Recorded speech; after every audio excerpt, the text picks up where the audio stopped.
네, 임대민님. 국토부 장관이 바뀐다고 합니다. 네, 부동산 정책에 대변화가 있을 예정입니다. 그 내용을 저희가 정리해봤습니다. 한번 찾으시죠. 안녕하세요. 안녕하세요. 머니방위대의 머니맨 송준영 기자. 임대명 기대성 기자입니다. 제가 또 새해를 맞았잖아요. 네네. 네, 새해를 맞아서 제가 또 다시 한번 인사드리겠습니다. 새해 복 많이 받으세요. 저희가 드디어 구독자 1000명을 넘었었습니다. 이게 뭐 작은 숫자이긴 하지만 뭐 저희에게는 너무나 소중한 숫자거든요. 네. 네. 지금은 물론 1000명이지만 앞으로 5000명, 10,000명, 10만 명은 좀 약간 오버할까요? 네, 이렇게 해서 쭉쭉 저희 콘텐츠를 구독해 주시는 분들이 많게끔 저희가 노력하겠습니다. 네, 임대민님. 네네.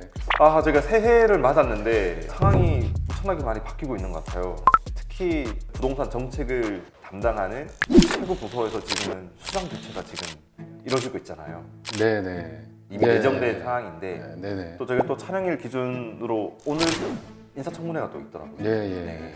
박상우 전 LH 사장인데요. 네. 내정되고 나서 네. 좀 시장의 기대감이 커지고 있습니다. 기대감이 커지고. 네네. 국토교통부 장관 후보로 지명되어 무거운 책임감과 소명의식을 느낍니다. 국민 주거 안정에 전력을 다하겠습니다. 그간의 행정 경험과 전문 지식을 바탕으로 부동산 PF 리스크 등 주택시장 불안 요인을 최소화하는 한편 공급 측면의 애로를 우선적으로 해소하겠습니다. 이명박 정부 시절에 네. 주택 정책을 거의 진두지휘하시던 분이거든요. 뭐 일각에서는 뭐 주택 사령관이 돌아왔다. 컴백이군요. 컴백. 예. 뭐 이런 인물인데 이분이 이제 부양책을 그때 많이 했어요. 부동산 시장을 이제 좀 살리기 위해서. 그래서 이번에도 장관에 내정이 되면 부동산 시장을 살리기 위해서 전방위적인 부양책, 규제 완화 이런 거를 이제 진행할 거다 예상이 많습니다. 사실 부동산 정책이 좀 앞으로 좀 많이 바뀔 수 있을 것 같다라는 생각이 많이 들거든요. 네네. 네, 이쯤에서 주제 한번 말씀해 주시면은. 네. 예, 오늘 주제는 박상호 국토부 주택 경기 부양책 어디까지 꺼낼까입니다.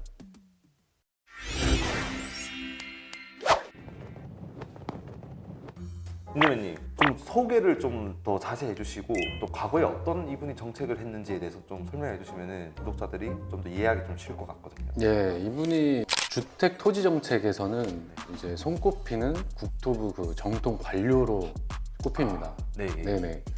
근데 이제 현직 시절에는 엄청 다양하게 직책을 맡으셨어요. 주택정책과장, 그리고 국토정책국장, 주택토지실장, 기획조정실장. 이제 부동산 정책 관련해서는 이제 전문가이면서 뭐 이제 부처마다 이제 내부 사정에 좀 밝은 인물이다. 주택이나 부동산 관련된 정책에 있어서는 그래도 오랫동안 이렇게 관료 생활을 하신 거네요. 네네. 여러 직책을 거치셨으니까 내부 협의나 좀 잘 아시고 진행을 할 수가 있겠죠.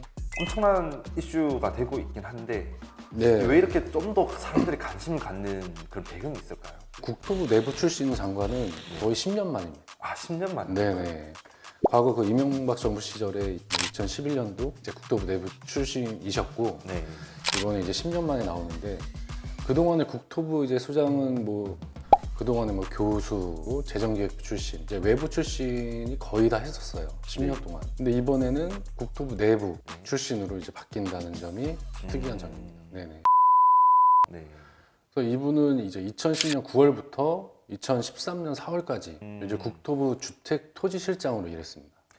그 당시가 사실 그 주택 시장이 그렇게 좋지 않았던 상황이었던 거잖아요. 네, 그렇죠. 네. 그때 막 글로벌 금융위기 터지고 네. 이제 집값 막 폭락하고 그때 미부장 쌓이고 그때 거의 정점에 다다랐던 시기였거든요. 그때는 이제 부동산 시장이 정말 이제 하락기였는데요. 네. 2012년도 이제 미분양 가구 수가 7만여 가구에 달았습니다. 그리고 지금과 좀 비슷하죠. 수도권 같은 경우에는 98년 외환위기 이후 처음으로 미분양 가구가 3만 가구로 넘어섰다. 그리고 아파트 거래량도 이제 이거는 2012년도 1분기 기준인데 서울에서 40%가 줄었고요. 전년 동기 대비. 전국적으로는 26.8% 정도 줄었습니다. 또 특징이 집값 하락으로 집을 팔아도 전세금을 못 내주는 역전세, 이제 깡통 전세 문제가 그때 처음 발생한 시기이기도 합니다. 뭔가 지금 상황이랑 좀 유사한 느낌이 있네요. 예, 지금 뭐 2차 하락 뭐 이런 얘기가 나오고 있고 네. 미분양도 지금 계속 쌓이고 있고 아, 예, PF 네. 부실 우려도 커지고 있고. 찌라시라고 하죠. 뭐 찌라시상으로 지금 뭐 어디 건설사가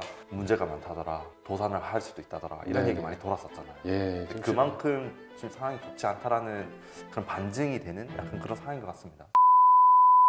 네. 아, 그렇다면 이 국토부 장관의 어떤 역할이 굉장히 앞으로 중요해질 수가 있겠네요. 이제 박 후보자가 좀 시장 정상화를 위해서 네. 규제 완화와 부양책 이런 걸 다양하게 추진을 했습니다. 대표적으로 2011년 12월에 강남 3구에 대한 투기 가열 지구를 해제하고 이제 상황이 이제 계속 또 안 좋아지니까 2012년 5월에 투기 지역까지 다 풀었습니다. 싹 다 푼 거네요. 네네. 그래서 이제 완전 규제가 다 풀게 됐죠. 네. 시장이 그래도 이제 안 살아나니까 네. 뭐 취득세 50% 감면, 다주택자 양도세 중과 폐지 이런 걸 이제 추진하면서 세금 완화책도 많이 추진을 했고요. 국회 과정에서 뭐 좀 시간이 걸리긴 했지만 다 나중에는 실현이 됩니다. 그리고 재건축 초과이익 환수제 네. 이것도 이제 유예됐다가 부활이 된 거잖아요. 네. 그 유예를 한 것도 박 후보자가 아, 그때 예, 실장으로 재직하던 시절에 네. 좀 나온 정책이기도 합니다. 이분이 좀 반대를 많이 했다고 하더라고요. 과거 정책 이야기를 들어보니까 과연 이 정책들이 그대로 나온다고 봐야 될까요? 아니면 뭐 어떤 정책들이 좀 있을까요? 부동산 시장을 이제 좀 더 다시 불안정하게 할 수 있다. 거품을 키운다 이런 비판이 있었는데 정책들을 펼치고도 네. 거의 2015년, 2016년도까지 침체기가 계속 이어졌었거든요. 네. 예, 그래서 과거 사례로 봤을 때 뭐 이게 바로 반등하는 건 아니니까 뭐 이런 비슷한 정책들을 펼치지 않을까. 그럼 앞으로 펼칠 정책에 대해서는 저희가 나중에 또 한번 자세하게 다뤄보도록 하겠습니다. 네. 네, 임대민님. 그러면은 앞으로 나올 정책을 이야기하기 앞서서 현재 시장 상황을 좀 살펴봐야 될 것 같거든요.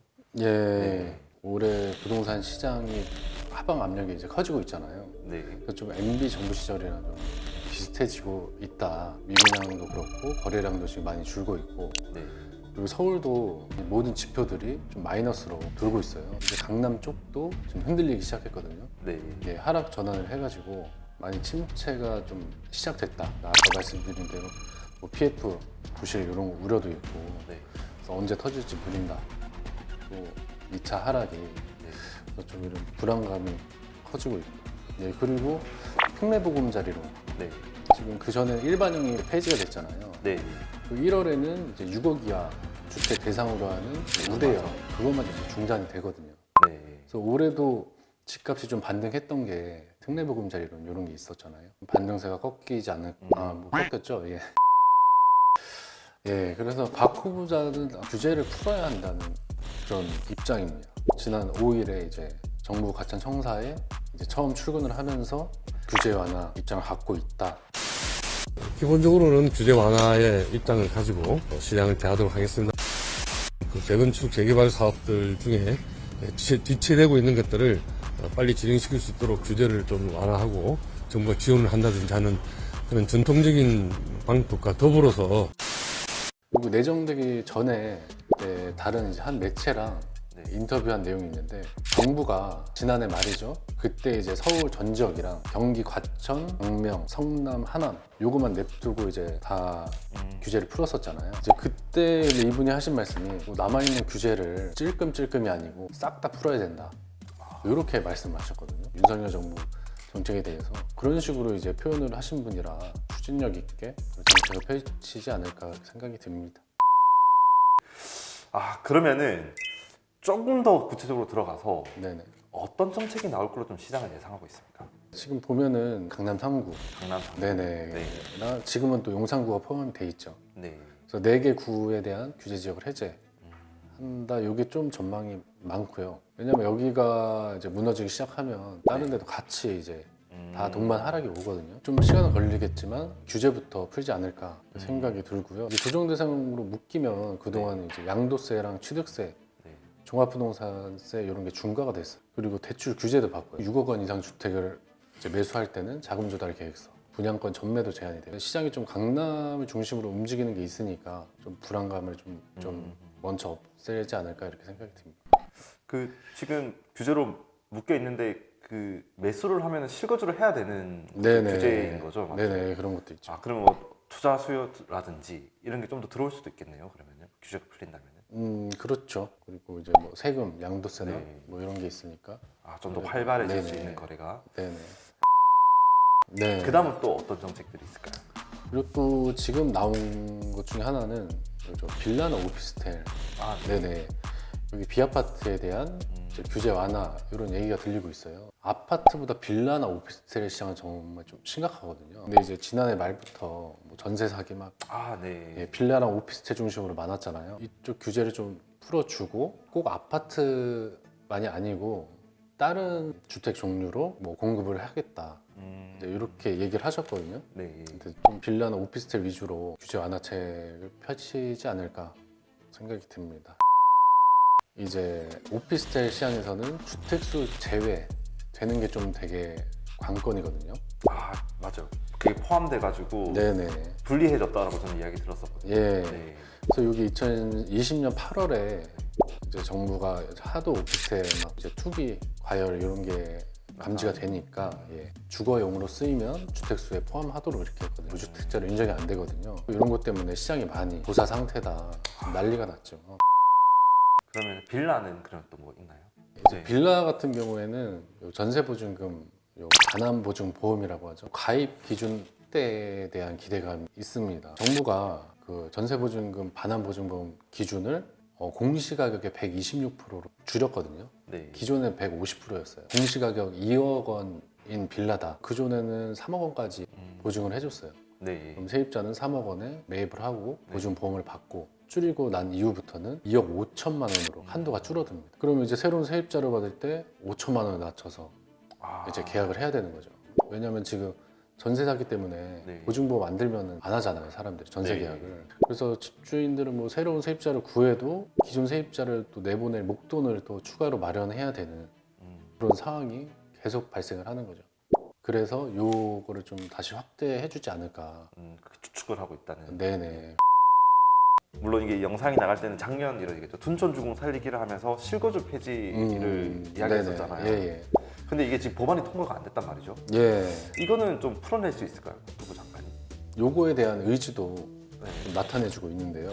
저희 여기 인사청문회에서 이제 실거주 의무를 하는 거에 대해서 시장의 자유로운 흐름에 좀 방해가 되는 것 같다. 정부가 깊이 관여하는 것은 바람직하지 않다. 폐지되는데 원칙적으로 찬성을 한다. 입장을 밝혔습니다. 지금 요 실거주 의무 폐지 법안은 아직 국회에 계류돼 있잖아요. 법안 소위가 이제 한 번 남았는데 올해는 통과가 되지 않을 확률이 높다고 해요. 그래서 이번 국회는 이제 끝이 날 것 같고 총선 이후에 이제 그동안에 국토부에서 계속 이제 준비를 하겠죠. 이제 꾸려지게 되면 그때 다시 논의가 되지 않을까. 국토부 장관 의지도 강하고. 물론 이거는 뭐 국회의원들이 고쳐야 되는 거기 때문에 네네. 그거는 조금 더 좀 장기전이 될 수도 있겠다라는 그런 생각도 들긴 하네요. 네, 그래서 문제의식을 갖고 있기 때문에 제가 그때 말씀드린 대로 이게 안 되면 뭐 둔촌주공도 그렇고 난리가 나거든요. 또 열심히 설득하고 다니겠네요. 네네.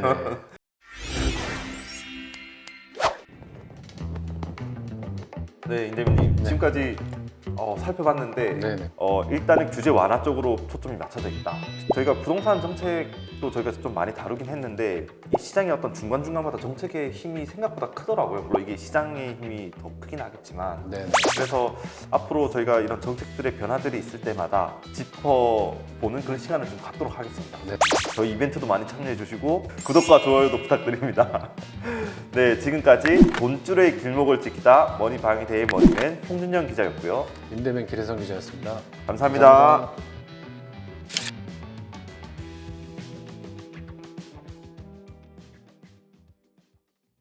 네, 요즘 부동산이 다양한 이슈로 정말 시끄럽습니다. 그 중에서도 바로 이 현상이 부동산 시장의 뇌관이 될 수 있다 이런 우려가 나오고 있는데요. 과연 뭘까요? 그럼 오늘 방송 함께 보시죠. 네, 안녕하십니까. 네, 머니방위대의 머니맨 송준영 기자. 임대맨 기래성 기자입니다. 네, 임대맨님. 부동산 시장이 정말 시끌벅적하네요. 뭐 정부에서 규제 완화도 많이 했고 미분양 이슈도 계속 이어지고 있고요. 뭐 앞으로 분양 시장의 바로미터가 될 둔촌주공의 계약량 그렇죠. 그리고 또 역전세 이런 문제들이 있죠. 네, 안 그래도 제가 역전세를 좀 지금 다뤄보려고 하거든요. 원래 전세가 이제 네. 부동산 시장에서 진짜 좀 중요한 역할을 하고 있기 때문에 네. 저희가 좀 한번 다뤄볼 필요는 있긴 한데요. 네. 그래서 제가 이번에 준비를 했습니다. 네. 역전세 대란 올해 오나 정부의 대책은? 입니다.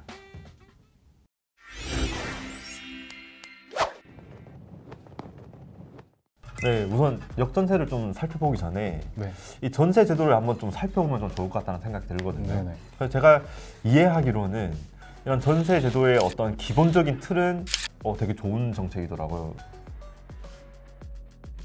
왜냐면은 임대인 입장에서는 임차인의 목돈을 받아서 이렇게 자금을 굴릴 수 있는 네네. 그렇죠, 레버리지를 활용할 수 있는 그런 측면이 있고, 임차인 같은 경우는 당장 집을 살 돈은 없지만 낮은 비용을 통해서 주거 목적을 달성할 수 있는, 서로 윈윈할 수 있는 방법인데, 이걸 또 한 단계 더 들어가게 되면은 서로의 이 목적이 좀 다르더라고요. 이 주택 시장을 바라보는. 그래서 임대인 같은 경우는 주택 시장의 상승을 이렇게 바라보는 그런 포지션에 있는 거고, 임차인 같은 경우는 주택 시장이 뭐 보합이 된다거나 아니면 주택 시장이 주택 가격이 하락할 것이다 라는 포지션에 있는 거랑 똑같은 결과더라고요. 네. 원장님, 그럼 역전세는 지금 어떤 상황인가요? 그 역전세는 사실 말 그대로 뭐 전세 시세가 계약 당시보다 낮아지는 경우, 그래서 집주인이 세입자들에게 보증금을 돌려줄 때 약간 애로사항이 발생하는, 임대인도 목돈을 구해야 하는 역전세, 이렇게 보시면 될 것 같습니다. 네. 지금 같은 상황은 부동산 시장이 지금 하락하고 있는 상황이잖아요. 네. 그래서 매매가도 떨어지고 있고, 이 매매가가 전세가 하방 압력을 작용하고 있기도 하고, 반대로 전세가가 떨어지면서 매매가의 하방 압력으로 작용하고 있는 그런 상황이기 때문에, 어쨌든 결과적으로 지금 상황에서는 전세 가격이 2년 전, 뭐 3년 전보다 떨어지고 있다. 이런 경우가 왜 발생하느냐를 좀 약간 살펴보면은, 이게 첫 번째는 금리입니다. 금리. 네. 저희가 뭐 주택 매매 관련돼서도 저희가 금리의 중요성을 말씀드렸었잖아요. 전세도 마찬가지인 게, 전세입자 대부분이 뭐 현금을 가지고 이렇게 전세를 살고 있지는 않거든요. 네. 이런 전세 세입자도 이런 고금리의 영향을 많이 받는단 말이에요. 2년 동안 계약을 다 채우고 새롭게 갱신을 할 때, 또는 뭐 전세를 옮기려고 할 때 보면은 전세 자금을 또 대출을 또 해야 되는 상황이 있을 수 있잖아요. 네네. 아니면 새롭게 전세 계약을 맺을 때 지금 뭐 거의 많으면 7%, 8% 이렇게 네, 그렇더라고요. 이렇게 돼버리면은 차라리 대출 이자를 내는 것보다 월세를 내는 게 훨씬 더 이득일 수 있겠다. 이렇게 해서 월세로 넘어가는 경우가 굉장히 많아진 거죠. 네, 예전에 뭐 2년 전에 네. 만약에 뭐 3억 빌렸다. 근데 그때는 뭐 금리가 2, 3%대였으니까 네. 뭐 한 60만 원에서 70만 원대 월에. 됐다고 하더라고요. 네.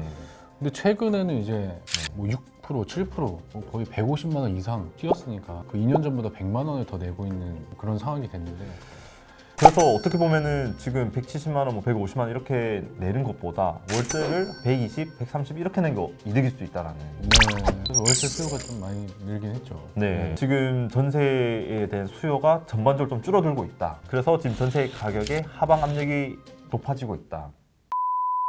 네, 네. 원희님, 저희가 이제 역전세난 네. 좀 얘기를 했었는데, 네.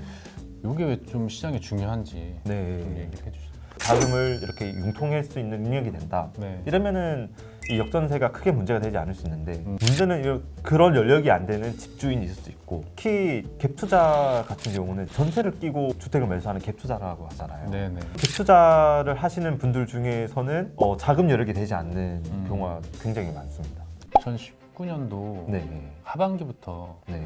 집값이 수직 상승했잖아요. 아, 네. 거의 한 4억 원대 집 중심으로 분당, 노원 그쪽에서 갭투자가 진짜 엄청 많이 됐거든요. 매매가도 올라가고 전세 없어지는 거 아니냐 또 이런 그러니까. 우려감이 있어서 그때 또 같이 막 올랐었죠. 네. 예. 그래서 갭투자들은 주택 가격이 올라야 엄청난 이득을 보게 됩니다.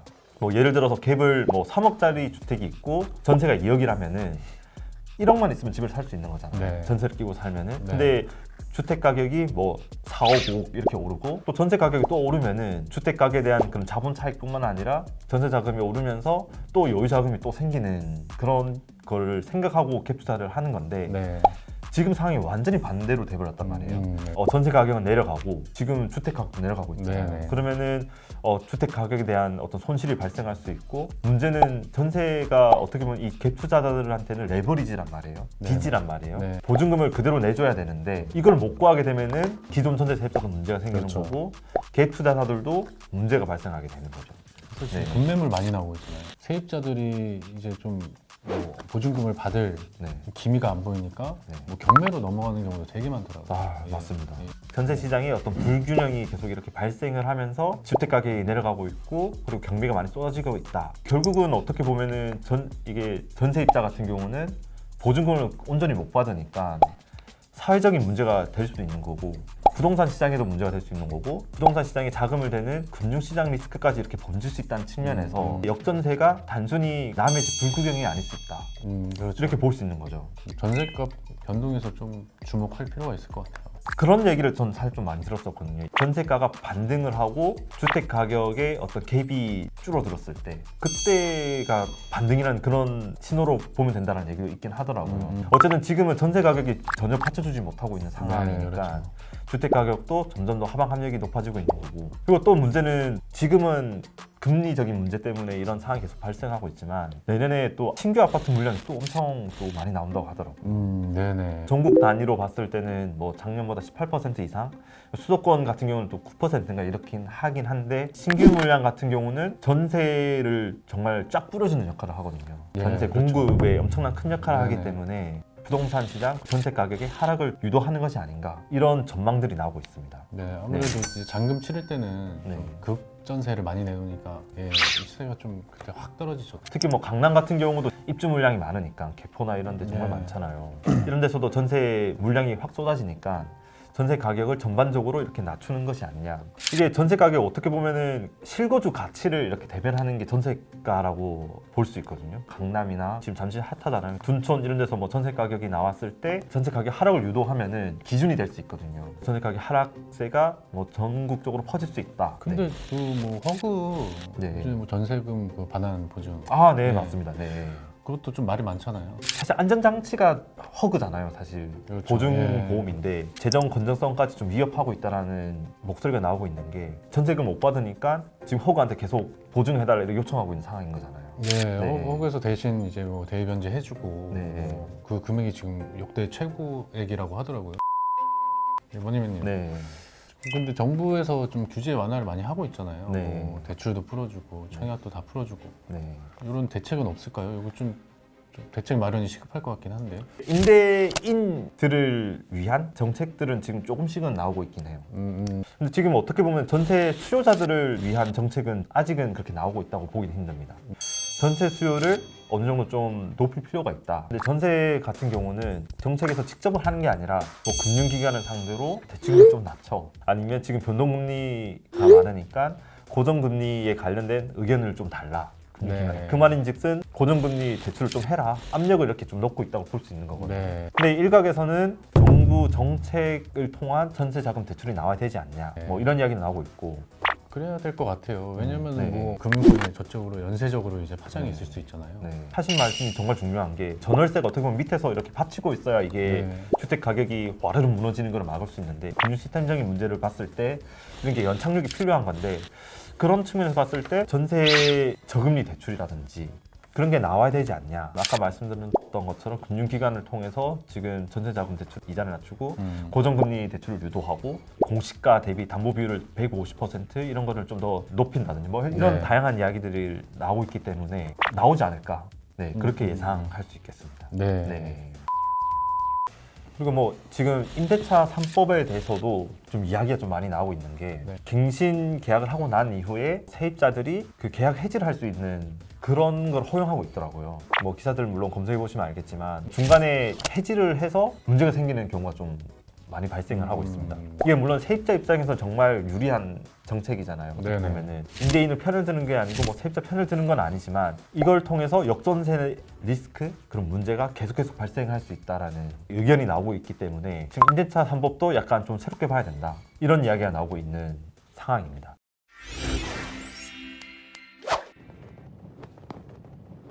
네, 원희민님 네. 이게 지금 역전세 관련 내용은 빌라왕 뭐 이런 문제도 있고 전세 사기 문제도 사실 어떻게 보면은 전세 수요를 낮추는 요소이긴 하죠. 지금 불안하니까.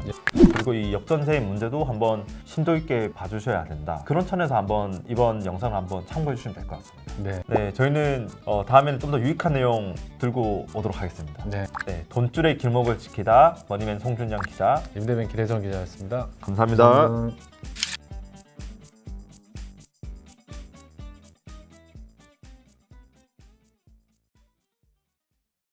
인천에서 전세 사기 피해를 당한 30대 남성이 숨진 채 발견됐습니다. 이 건축왕으로부터 보증금을 돌려받지 못한 전세 사기 피해자가 숨진 채 발견됐습니다. 한 20대 청년이 사망한 지 사흘 만에 또 다른 피해자가 극단적 선택을 했습니다.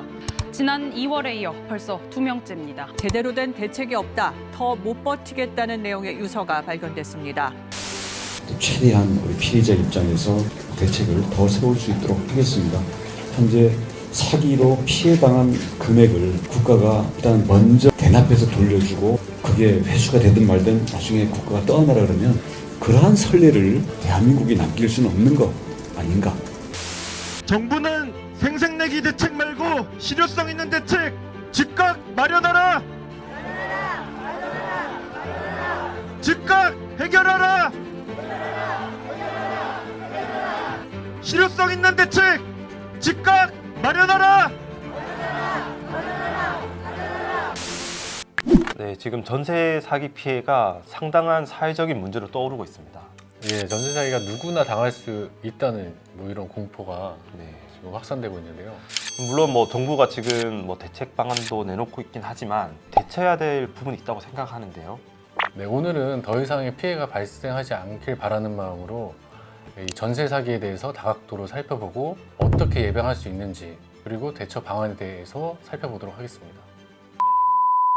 네, 안녕하십니까. 네, 머니방이 대의 머니맨 송준영 기자. 임대뱅 기대성 기자입니다. 네, 저 오랜만에 좀 딥한 주제로 이렇게 서게 됐네요. 예, 지금 계속 이게 이슈라서요. 아, 이게 진짜 저는 큰 문제라고 생각하는 게 이게 사실 피해자들 보면은 20대, 30대가 대부분이더라고요. 사회 초년생이나 신혼부부들 이런 분들 피해를 많이 입는 상황이죠. 네. 네. 바로 전세 사기에 대해서 저희가 다룰 예정인데요. 최근에 이 전세 사기 때문에 스스로 이렇게 세상을 저버리시는 분들도 좀 많이 나오고 있고 그냥 단순히 개인의 어떤 그런 금전을 잃는 그 문제뿐만 아니라 사회적으로도 이게 엄청나게 큰 문제가 되고 있다라고 이렇게 보면 될 것 같거든요. 또 전세라는 제도가 사라지지 않는 이상은 이런 비슷한 문제가 또 나올 수 있겠다는 생각이 들더라고요. 네, 이제 좀 앞으로 전세 사기 당하지 않기 위해서 좀 어떤 방법들이 있는지 한번 살펴보도록 하겠습니다. 예, 그래서 오늘의 주제는 보고 또 보자 전세 사기 피하는 방법 총정리입니다.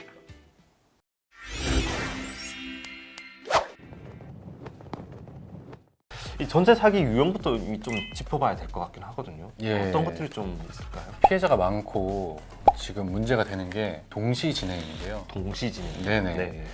요건 이제 건축주가 세입자의 전세금으로 이 분양대금을 내는 겁니다.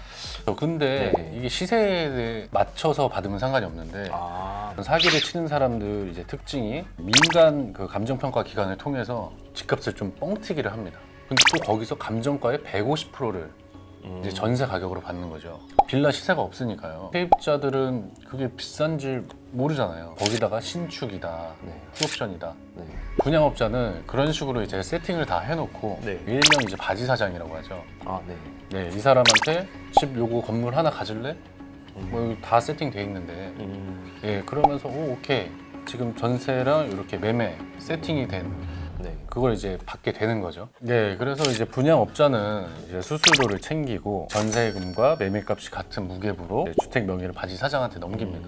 이제 건축 비용과 뭐 분양업자, 바지 사장한테 수수료를 주고 남은 전세금은 건축주가 챙기는 이런 구조고요. 네, 그럼 말씀하신 것처럼 이렇게 뭐 신규 뭐 빌라들이 이렇게 분양이 끝나면은 네네. 이게 그 문제가 어떤 게 문제가 되는 건가요? 예, 이제 문제는 요 신축 빌라 같은 경우에 아파트처럼 가격이 막 오르지 않거든요. 이 분양업자들이 뭐 빌라왕 이런 사람들한테 넘길 때 이거 집값 오를 거다. 그러고 이제 다 넘겼을 텐데 집값이 하락을 하니까 집을 팔아도 전세금이 더 높은 경매가 넘어가도 네. 이 세입자들이 다 받지 못하는 좀 이상한 구조가 되는 거죠. 그렇죠. 매매가가 더 떨어지게 되니까 완전 역전세가 엄청 크게 돼버렸네요. 네네, 그렇죠. 와, 그럼 세입자 입장에서는 아무리 이게 뭐 경매로 넘어가서 본인한테 이렇게 선순위가 돌아온다고 하더라도 받을 수 있는 기존 전세금 대비 받을 수 있는 돈이 그렇게 많지 않다라는 거예요. 그렇죠. 네네. 네, 지금 뭐 전세 사기 관련해서 좀 대표적인 사례를 봤는데 네네. 좀 더 약간 진행을 시켜보자면은 결국은 경매로 넘어가는 상황을 맞닥뜨리게 되는 거잖아요. 네. 피해가 발생했잖아요. 네. 그럼 이런 회수 과정에서도 뭔가 문제가 있는 건가요? 회수에서 좀 중요시 되는 거는 배당 순위인데요. 네. 배당 순위란 선순위, 후순위냐, 네, 뭐 이런 겁니다. 그래서 선순위는 대출보다 좀 먼저 전입 신고를 한 그런 임차인을 말하는 거죠. 대출이라고 하는 거는 임대인이 일으킨 대출을 말씀하시는 거죠. 그렇죠. 집을 담보로 받은 뭐 네. 주담대도 있을 거고, 네. 뭐 신용대출도 있을 거고요. 네. 예. 그거보다 전입신고랑 확정일자가 좀 더 빨리 이루어진 경우는 선순위가 될 수 있다. 그러니까 저희가 뭐 전입 신고하라, 뭐 확정일자 받아라, 뭐 이렇게 하잖아요. 아, 네. 예. 저도 받아라 해가지고 계약 끝나자마자 바로 뛰어가지고 받았거든요. 예. 옆에 있는 동사무소 예. 가가지고. 네. 그래서 이제 경매로 넘어갔을 때는 내가 요 임차인이나 요 권리를 주장을 해야 되잖아요. 네.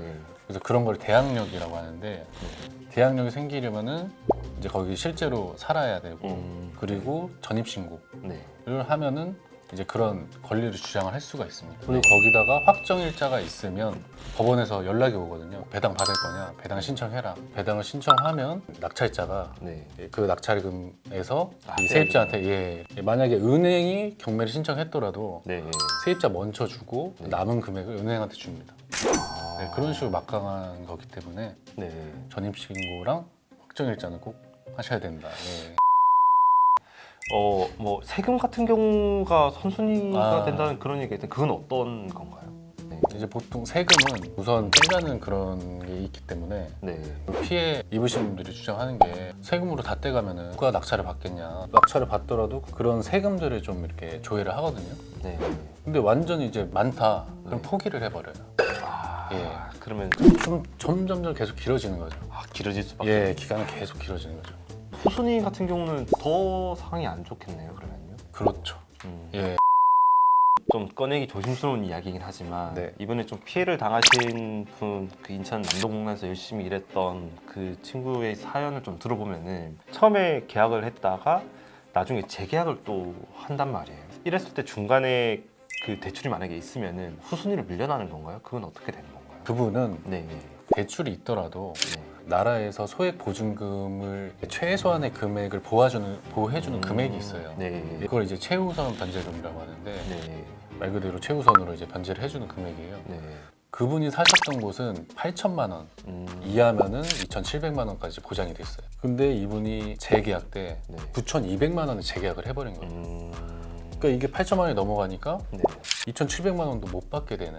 그때 이제 임대차 3법 개정된 이후로 계약갱신 청구권을 할 수 있게 되잖아요. 5%죠? 예. 네. 근데 5%로 올렸으면 아, 그게 안 됐을 거예요. 8천만 원이 안 넘었는데 그런 걸 이제 공인중개사도 안 알려주고 임대인도 이제 서로 그냥 묵인하고 넘어간 거죠. 네, 이는 제가 또 기사를 또 봤는데 열심히 봤습니다. 근데 담보 설정이 없는 상황으로 확인했는데도 나중에 경매로 넘어가고 봤더니 후순위가 돼 있다. 이런 사례도 있었던 것 같은데 이건 왜 그런 건가요? 네, 요거는 이제 소유자가 담보대출이 없는 걸로 알고 계약을 했는데 네. 계약에는 없었다가 그 계약 직후 대치를 일으킨 거죠. 왜 그러냐면은 전입신고랑 확정일자가 네. 효력이 발생하려면은 만약에 제가 5일 오전 10시에 이제 계약을 하고 이제 전입신고도 하고 확정일자를 했어요. 근데 그 효력이 발생하는 게 6일 자정에 발생을 하게 됩니다. 그래서 만약에 작정을 하고 네. 오전 10시에 계약하고 요즘에 카카오뱅크 같은 걸로 네. 오후에 받아버리면 그러면 그게 선순위가 되버리는 네, 그게 선순위 되고 후순위로 밀려가는 거죠. 그거는 좀 작정을 하고 하는 거기 때문에. 네. 그럼 이거 같은 경우도 제도 변화가 좀 있어야 될 부분이겠네요. 전세 사기 피해가 워낙 크다 보니까 네. 지금 뭐 처음 인천부터 시작해서 지금 동탄, 뭐 세종까지 얘기 나오고 있더라고요. 네. 근데 이런 것이 한두 군데가 아닐 것 같은데 앞으로 더 나올 것 같은데 대책 같은 거는 좀 있나요? 예, 그래서 정부에서 대책을 많이 내놨죠 최근에. 예, 뭐 경매를 좀 유예를 해주겠다. 그렇죠. 지금은 은행에서는 한 3번 정도 이자를 납입하지 않으면 네. 그냥 바로 경매로 넘겨버리거든요. 그래서 이번에 신청한 게 금융권에서 네. 좀 바로 경매로 넘기지 말고 미뤄라. 이렇게 정부에서 요청을 한 거고 네. 이제 금융당국에서도 그렇게 하겠다.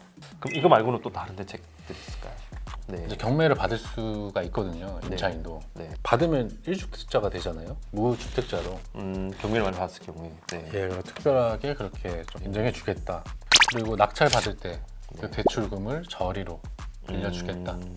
이런 내용이 있습니다. 상황이 완전히 해결되는 게 아닌 거잖아요. 그러면은 지금 전세 사기 피해자분들 같은 경우는 거주에 대한 불안이 좀 있을 것 같은데 네네. 이에 대한 대책도 있나요? 예, 이제 일단 정부에서 네. 뭐 경매에 넘어갈 경우에 네. 우선 매수권을 LH에 넘기는 조건으로 네.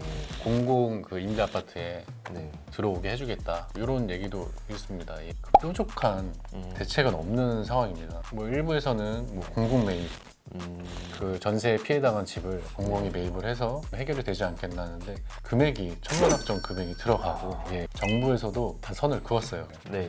원희룡 장관이 뭐 이전에 뭐 주식 사기, 네. 뭐 다른 사기들 네. 뭐 당했어도 정부가 그거를 뭐 대신 매입해준 그런 사례가 있느냐? 네. 그래서 없다. 선례를 남기면 안 된다. 네, 그래서 그거는 좀 힘들 것 같습니다. 네, 뭐 지금 보면은 뭐 사후 대책들이 많이 나오고 있는데 사실 좀 개인적인 생각으로는 좀 근본적으로 이런 피해가 나오지 않게 할 수 있는 그런 제도가 마련됐으면 좋겠다는 그런 생각이 듭니다. 이제는 앞으로도 전세 제도가 사라지지 않는 이상은 전세 계약을 해야 될 경우가 좀 많을 것 같거든요. 네. 좀 어떤 부분을 좀 약간 유의해서 봐야 될까요? 자, 일단은 뭐 등기부등본 네. 이거는 이제 직접 떼실 수가 있으니까 네. 좀 계약 전에 무조건 부동산한테 물어보고 그러고 등본을 좀 보셔야 됩니다. 내가 선순위가 될 수 있느냐 없느냐 네. 약간 이런 걸 확인해야 된단 말이죠. 네네, 그렇죠. 그래서 대출이 있는지 없는지 뭐 근저당 네.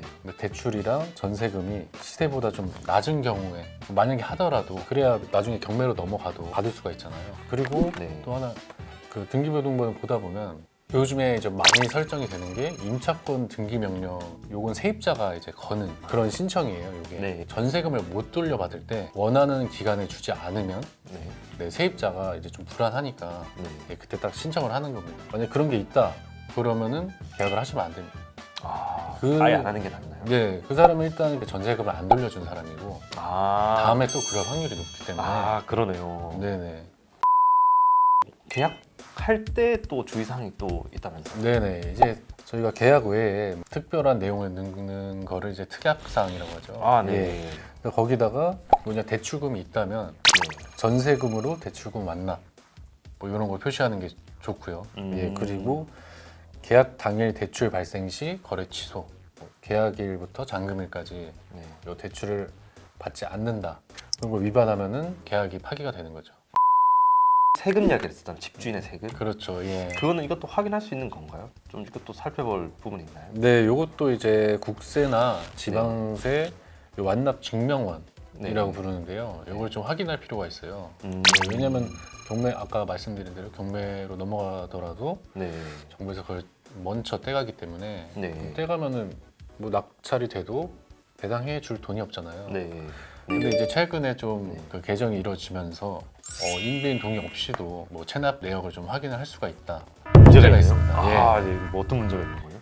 이게 웃긴 게 계약 이후에 계약 전에는 못 보는. 계약 전에는 그 전처럼 동의를 받아야 볼 수가 있어요. 계약 후에만 볼 수 있는 거네요. 그럼 이걸 특약에 넣어야 되는 건가요? 그러면? 특약에 좀 넣으시면은 계약 이후에 그걸 확인하더라도 취소할 수 있는 여지가 있으니까 좀 괜찮을 것 같습니다.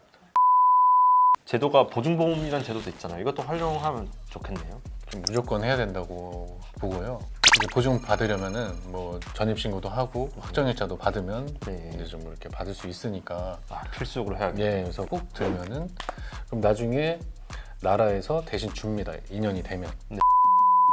네, 임 대표님 그러면은 이게 계약 후에도 사실은 다양한 시나리오들이 나올 수 있잖아요. 네네. 좀 주의해야 될 그런 부분이 있어요. 그 계약금이 좀 올라서 최우선 변제를 못 받는 경우를 말씀드렸잖아요. 만약에 전세 계약을 하고 그리고 그 중간에 이 집주인이 근저당을 네. 발생시켰다, 네. 대출을 받았다. 네.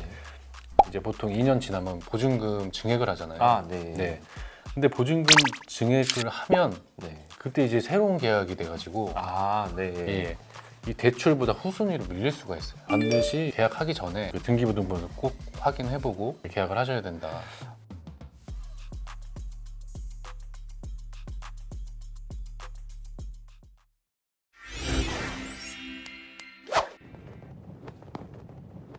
지금까지 저희가 살펴봤는데 인재민 어떠세요? 지금까지 다룰 준비하시면서. 이게 뭐 명확한 지금 구제 방안이 나오지도 않았고 인천 미추홀구죠. 네. 거기는 좀 후순위 임차인 분들이 많다고 하더라고요. 아, 예, 네. 그래서 이런 부분에 대해서 정부가 좀 근본적인 좀 대책을 내놨으면 하는 애초에 어떤 사기를 막을 수 있는 방안들을 좀 내놨으면 하는 그런 생각이 듭니다. 요즘에 허구에서도 상담을 해주고 네.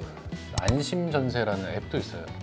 보증보험에 어떻게 가입할 수 있나, 아파트 이 호실은 가입을 할 수가 있나, 뭐 이런 것도 다 알려주거든요. 고객노노나 네. 뭐 아실, 네. 뭐 직방 이런 어플이 있거든요. 그럼 거기서 매매 내역을 다 볼 수가 있어요. 너무 싸면 좀 의심을 해봐라. 저희는 또 그러면은 더 유익한 내용으로 다시 한 번 더 찾아뵙도록 하겠습니다. 돈줄의 길목을 지키다 머니방의대의 머니맨 송준영 기자. 임대맨 기대성 기자였습니다. 감사합니다.